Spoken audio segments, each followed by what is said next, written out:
Pedro chegou ao Flamengo com status de promessa de ser o atacante decisivo que o time precisava. Nos primeiros meses, o atacante mostrou talento, gols importantes e parecia a peça que faltava no ataque rubro-negro. Mas aos poucos, começaram a surgir rumores de desentendimentos nos bastidores, especialmente envolvendo Filipe Luís, veterano e líder do elenco. Em entrevistas recentes, Filipe não poupou críticas ao atacante, afirmando que ele esteve último em tudo nos treinamentos e que seu comportamento foi lamentável. O que aconteceu para a relação entre os dois esfriar tanto assim? Desde então, o clima mudou no Flamengo. Pedro, antes valorizada, passou a ser visto com desconfiança. A pressão aumentou e a diretoria começou a se movimentar para uma possível saída do jogador. No entanto, algo estranho chamou a atenção.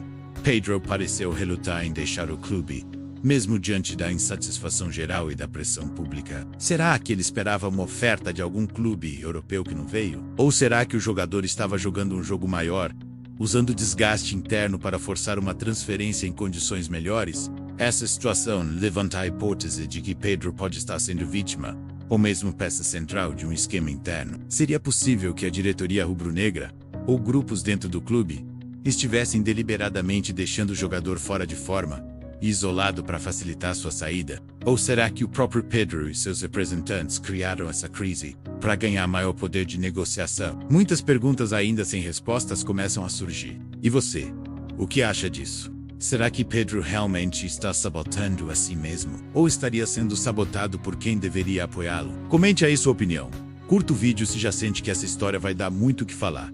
E não esqueça de se inscrever para acompanhar as próximas revelações sobre esse caso quente do Flamengo.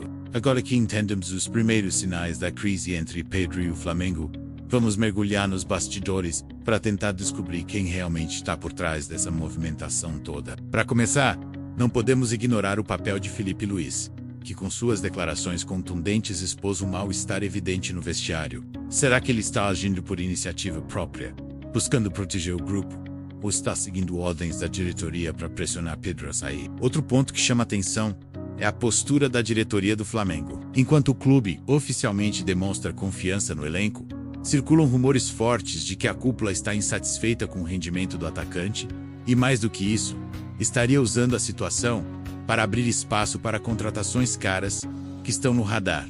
Em outras palavras, essa crise pode ser o resultado de um jogo de poder, onde Pedro é apenas uma peça, menos uma peça descartável para atingir objetivos financeiros e estratégicos maiores. E o que dizer dos empresários do jogador? Será que eles não estão envolvidos nessa trama? Às vezes, os agentes criam cenários de desgaste para pressionar o clube e conseguir uma transferência lucrativa. Será que o silêncio de Pedro durante esse turbilhão é uma estratégia? Ou ele simplesmente não tem força para reagir diante do que parece um paredão formado contra ele? Lembre-se que o Flamengo é um clube gigante, onde interesses econômicos e políticos sempre caminham lado a lado. Se a diretoria percebe que Pedro não gera mais lucro, ou que sua permanência pode atrapalhar negócios maiores, qual seria o limite para eles descartá-lo?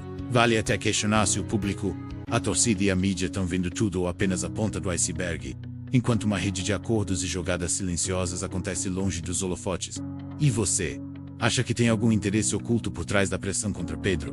Quem realmente se beneficia com essa crise? Deixe sua opinião nos comentários, compartilhe o vídeo com outros flamenguistas e não esqueça de ativar o sininho para receber todos os próximos vídeos investigativos. Com o cenário dos bastidores um pouco mais claro, é hora de conectar pontos e mergulhar nas teorias que podem explodir o futebol brasileiro. O Flamengo, como um dos clubes mais influentes do país, vive uma trama complexa que vai muito além do campo. E o caso Pedro é só a ponta do iceberg. Será que o desgaste de Pedro é parte de uma estratégia maior da diretoria para liberar espaço salarial e abrir caminho para contratações milionárias? Não seria a primeira vez que clubes no Brasil orquestram situações internas para forçar jogadores a saírem, criando crises que mascaram decisões financeiras. Além disso, algumas fontes indicam que empresários poderosos estariam atuando para tirar Pedro do Flamengo, talvez por interesses comerciais ou até disputas entre grupos dentro do mercado da bola. Outro aspecto intrigante é a relação de Pedro com os jogadores mais antigos do elenco, especialmente Filipe Luís. Será que existe um racha verdadeiro no vestiário? Ou será que esse conflito é amplificado para gerar uma narrativa que justifique a saída do atacante? O silêncio de alguns jogadores a postura distante de outros.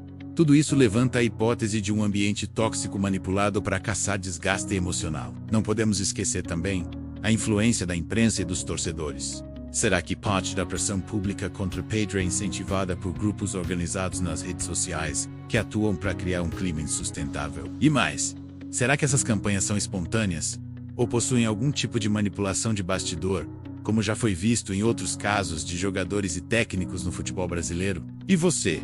O que acha dessas teorias? Será que estamos diante de uma simples crise entre jogador e clube? Ou de um plano bem arquitetado que poucos sabem os reais interesses? Escreva nos comentários sua visão. Curta o vídeo se quer ver essa investigação continuar e compartilhe com quem é flamenguista de verdade. Chegamos ao ponto mais delicado dessa história. Após analisar os sinais, os bastidores e as possíveis articulações por trás da crise entre Pedro e o Flamengo, é impossível não levantar a hipótese mais explosiva de todas. E se tudo isso tivesse sido planejado? E se a crise foi montada nos bastidores para atender interesses muito maiores do que apenas a permanência ou saída de um jogador? Vamos aos fatos. Pedro foi duramente criticado por Felipe Luiz, um dos nomes mais respeitados do clube. Foi cortado de partidas importantes. Teve sua entrega nos treinos colocada em xeque. Ao mesmo tempo, o clube pareceu hesitar em defendê-lo com firmeza. Por quê? Isso indica que talvez Pedro já estivesse sendo preparado para sair. Talvez ele tenha sido empurrado ao limite, isolado e desacreditado internamente, para que sua saída fosse vista como natural pela torcida. Uma saída que não gerasse revolta, mas alívio. E o mais curioso, nenhuma proposta concreta de fora apareceu. Isso mesmo, nenhum clube europeu, nenhum gigante brasileiro. Será que os empresários de Pedro contavam com uma oferta que já estava apalavrada e por algum motivo essa negociação travou? Ou pior, será que essa proposta sequer existia e tudo foi uma jogada de pressão mal calculada? Existe ainda uma outra camada nessa história.